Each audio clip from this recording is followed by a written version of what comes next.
Hello. Today video gonna be about the Greaves.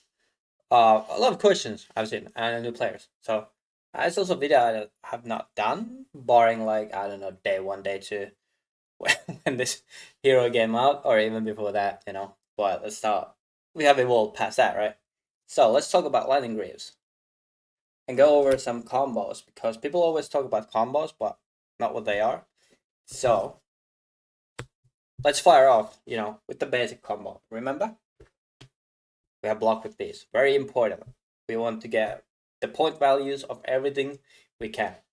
But don't be afraid to use these. If you happen to get the opportunity and haven't been able to block with them, it's probably fine still. So let's start. Ganon Flash. By the way, I'll go over a few combo variants and talk about them Greaves extensively. So yeah, so we start off with Ganon Flash, Charge Voltor. There goes our action point. No action points. Opponent does whatever they do. We take resource from Tunic. One. Activate them. Then boots. And then play Somersault. Get action point. Bounce back gun. Not by any means the perfect combo card, but I mean it's a 0 for 5, so 0 for 5 in combo turn, even if it does not do anything but lightning instant, let's replay Ganon Flash. So don't go for a hard rolls, trying to discard this with Oscilio. Then we go Ganon Flash again.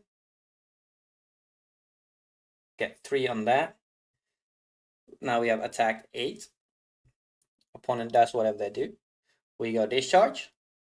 The best card in the combo is it's a 0 for 8. So 0 for 9, 0 for 8. Charge up Voltor. Grab back Ganon Flash.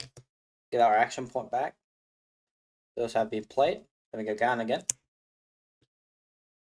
Charge up Voltor. And it's very important to have Sigil for the combo turn, but it is not like the end all be all. But here, as we go and play the Sigil of Lightning over there, grab back Ganon. Now we are at the 1 action point again. This means our Voltor is free. But if we did not have the Sigil, we can pitch the Ganon to Voltor and shoot this. That's also fine, especially when you have etchings. But now we have this one. So then we charge the etchings with Voltor Amp and deliver a nice 9 arcane there. Now we can grab this back and play it back. Now we get action point. We get 1 action point from this. We can attack once more with Ganon. However, I'd like to note that when you combo with Greaves, it is usually, as this combo is very devastating, right? But it's usually for the tempo because our opponent also blocks, so they go low. You do want to consider what your next turn is looking like, because we have here very good setup for the next turn. If there was no Sigil of Lightning, so there was no Embodiment of Lightning coming up, Arsenal Gun is now very good with a couple of random cards when you don't have Greaves open, or Embodiment of Lightning have no go again. So if we throw random 4 cards, probably cannot use Gun more than once. Then you can't play any other cards. So Arsenal Gun in this setup not very good, but because we get Embodiment, Arsenal Gun gets like 5 additional value. This is guaranteed, so it's good. Another thing with this etching combo is that if our hand does happen to have a blink, or we're allowed to start the turn with Embodiment of Lightning, right? So let's rewind here a bit. And since Embodiment of Lightning grants go again for Ganon, and these Greaves, instant cards you play this turn get go again. So what this means is that we have Gogan, and then we have Gogan. Yeah. So if we do this in resolution step or post damage step, whichever works fine, we get 2 action points, right? Because this is Gogan and this Gogan gets the result because last known information once you bounce it back. The chain does still exist. It does not. The chain breaks instantly if you bounce back Ganon with an instant before damage in any step reacting to anything like opponent reacts, so you get the facial things, etc. But if you bounce back gun with instant post damage in the damage step or the link resolution step, that means then that the last known information kicks in and the chain gets to exist still, as well as you get to resolve the go against a gun. So then by that logic, we get 2 action points. And why does this matter? Well, let me show you. So we go through this combo again. Charge up Pulsar to 6. And now this is our hand. We have 1 action point left. Sorry, 2 action points, of course. Now, instead of going gun flash for 0 for 5, take the action point because we can just shoot this. Since we have Sigil in graveyard, good coincidence, we shoot this for 9, get back Brilliance, go to 1 action point, right? And now we can go gun, this, and gun again if we want to. So now we get to again have the option to keep gun or come in for 8 extra damage. So that's why whenever in my videos you might see that I say that this combo has +1 AP, or I get extra AP. This is what I mean when I get to use it, and it's very nice. The other combo thing next, because that is like the most standard combo, right? You have gun and flash, you have 4 instants, and you have a spell. Now this combo is pretty good already with 4 instants too, but it's just always a topping to get the etchings, because any arcane spell, because the arcane damage just sticks. It's very important that you get to use Pulsar, as well as getting that additional benefits of the search effects, like Mind Warp, like Destructive Insight, like Etchings of Arcana. So when people say that they get to do a combo, they usually mean this. However, these boosts are much more than this. You have a ton of combo variants, of course. So let's draw a random 5 cards here. See what we get. Ooh. Here's another combo variant. Another card that combos very well. That's why we play 6 Blast. I've explained a lot about Blast, so we don't need to go over it in this video. But let's look at this combo variant then. We probably happen to have here a setup where we get have Brilliance in Arsenal, and we draw these 4 cards. So now, as we crack the boots first, and we get additional action point here by playing the Brilliance first. Now, even though this hand does not have like immediate replayability, it does have a lot of good things going for it. So now we swing Blast with the Oblivion here, Lightning Greaves. We might activate these as well. Let me grab another one. This is a beautiful pouch though. I love this pouch so much. My partner got it for me. Anyways, 1 amp here, because we will bounce the Sigil Brilliance back. And now this one grants amp and draws us a 1 card. And we draw another spell. Hey, what have I heard on the internet? Hey, these billion spell hands, they suck. Anyways, we get another Lightning Greaves action point. So now this is being swinging for 4. Now, how did we solve this hand? We can play this one back. 4, no attacks. But you know what? Since we have the Binding Stamp, we can demand a card here. Like, you could go Destructive for 2. They have to pitch for it. Or Mind Warp for 3. They have to pitch for it, because you have 2 amp sources. And you have additional action point. Or then we can shoot this. This coming in for 6. Action point down. And now we go Mind Warp for 6. So it's moving 4. But we went how much is this? 12? So 16, but plus we get the Mind War effect, we get set up for next turn. That is not a bad combo turn. Of course, these kind of combos, like if our opponent is AB0, it gets like really crazy. Especially, there are like a lot of variants. Let's pull up another one, double shares thing, because I think this is very underexplored or untalked in general. Doing combos with double spell and blast. So let's grab back this type of hand, and let me get here a somersault. It's a 5 cards. Now we have this in our solo or whatever. So we play this on the table. We have these activated now. 2 action points. Play blast. Go to 1 action point.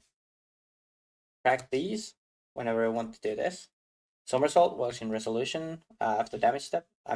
Works in damage step after damage. So play this, target blast. Blast triggers. Get brilliance back.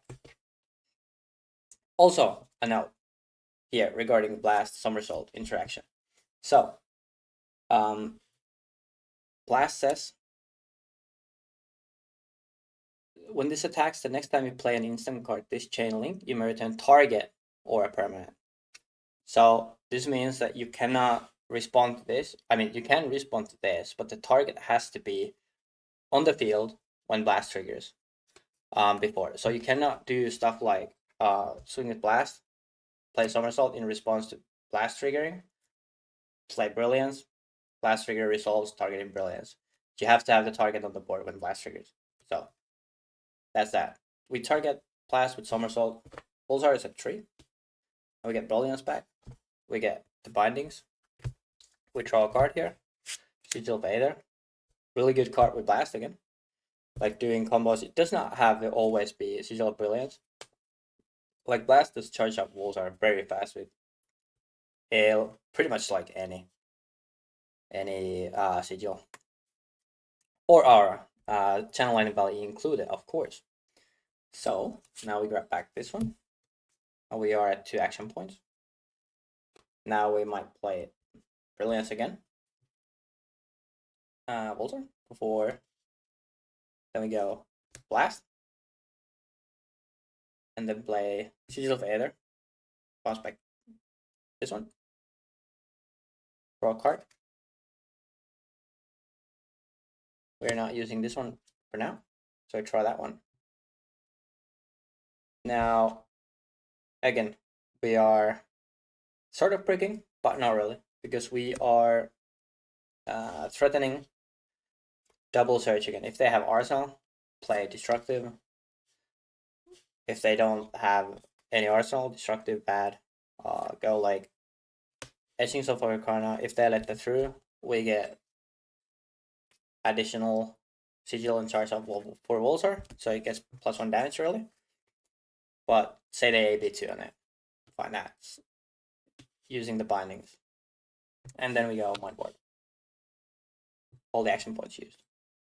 So these, especially like these type of double spell variants, they are not the most powerful when you are versing Florian or something like that, unless you are, of course, like amping a Comet Storm or Glyph Overlay at a big spell, when you get to do like 10 damage that they can't really interact with.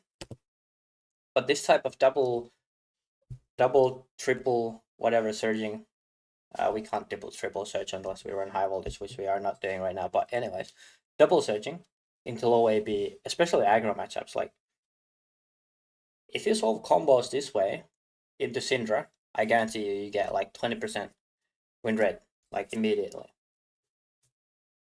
So that is a very cool thing that I think are not widely talked about. We draw the Exodia hand. The fabled Exodia hand. So now, Gun Flash. Lighting Greaves. This combo does not go extra AP unless we draw Blink, but we are not drawing Blink here, so not gonna track that one because I need things for this. Swing Gun for 4. Play Brilliance. Bounce back Gun. Get the action point back.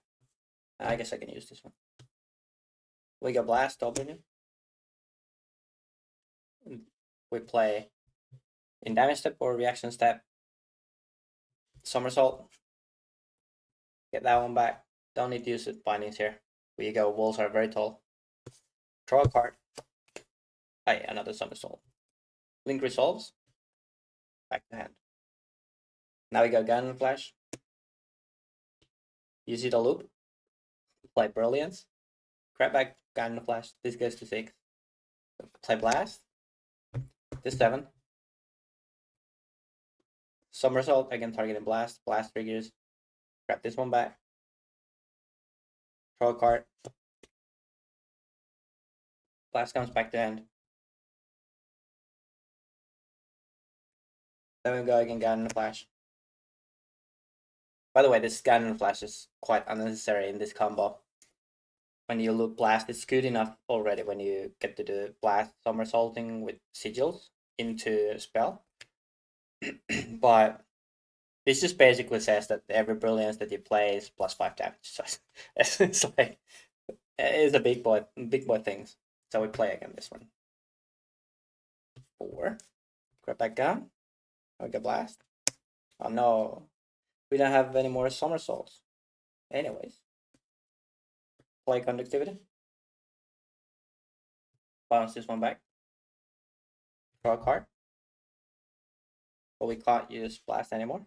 That's unfortunate. Let's go. Play brilliance. Grab back gun. Let's go gun. Did I skip one? Maybe. I don't know. Play this, grab back gun. Play etchings for 19. And this would be 22 if we had popped these, but it's whatever. It's really whatever. Yeah, that's the big play combo. You can do the same thing if you draw more blasts, right? Crack the boots for this. Another action point. The blast. Those are 2. Play brilliance. This is sort of pitch stack combo. That is good enough. Draw a card. We activate these before we bounce these here, because we want to do a really tall spell. And now we go blast. Now we play brilliance. Grab back brilliance. Draw. Mega blast. Put brilliance. Grab back brilliance. This is at 3. Draw. Mega blast. Goes to 7. Where are my dice? Here. Play brilliance. Grab back brilliance. Draw. Unfortunate. This goes to 4. We might as well cycle this because it's unusable. Don't really do anything extra with this. We draw destructive. So now we can snipe their arsenal using this app for 5. Resolves. Then we can play this or just shoot these etchings. This will play it if we have anything there. For 11. So we did 16 arcane and we did 8 15 physical, just by having 3 cards in hand. So that's how the blasts kind of like, you see how they loop. As long as you draw another blast and you have double brilliance, or you have brilliance and somersault with blast that draws somersaults or blasts. Yeah, so those are basically blast loops. But now the last combo thing that I want to show you with Greaves is that we've gone through Gun Flash with multiple instants and an arcane spell or not. Same with Blast Oblivion, also hands that draw double spells. Those are fixable and comboable too, depending on your game context and matchup, of course. And what about then if we draw double attacks? Like this hand. We have Fluttering, we have Destructive, we have Sigil, we have Sigil. So 10 is pretty good, isn't it? If we just play Flurry in Charge, Sigil of Lightning, then we can play this and shoot this. Nah, but listen. We have something much better to do here. We can mask this combo. Always preserve information with Oscilio. Where did my... Ah, there we go. So, we go for Flurry in Charge here for 4. Now, we pop both here. And we grant go again for Flurry in Charge. By the way, walls are at 2. So, one action point off of this. Link resolves another action point from this. Now we're +1 AP. So, we're essentially just doing the same thing with a little extra hook. Go down. One action point. Play this. Doesn't charge up Bullseye, unfortunately. Get one action point. Go down. Goes to 4. One action point. Destructive for 5. So this combo does pretty much the same thing, really. Also, you can just use Flash of Brilliance to fix these if you really can't use them and you need Sigil or something. But this is another way of going +1 AP. Technically, you're not adding extra damage even if you go +1 AP, but it's still like way good enough. Like if usually in your games you need a combo that's like power level of 60 million, of course. This would be 80 million, and the normal combo would be 90 million. So who cares, right? What if we don't draw any combos like that? There is a lot of freestyling to it. And honestly, the best way is to just play a lot of games, right? Just play a lot of games and see for the combo lines. Those are what you want to achieve. And lastly, again, thank you for my patrons. And thank you also for everyone who have bought the guide. I hope that is helpful. And I have updated mid-range. If you're curious, we are back on Scour because there is a lot more Vincent than I expected coming out right now, beating Aurora and other meta decks as well. I mean, she was powerful already, but I just did not expect people to pick her up because she is very hard and can also lose to herself. But tournament results or like tournament rates is that Vincent is top 3 most played deck with Prism and Aurora. So yeah, we need to prepare for that, and Scour is just very amazing.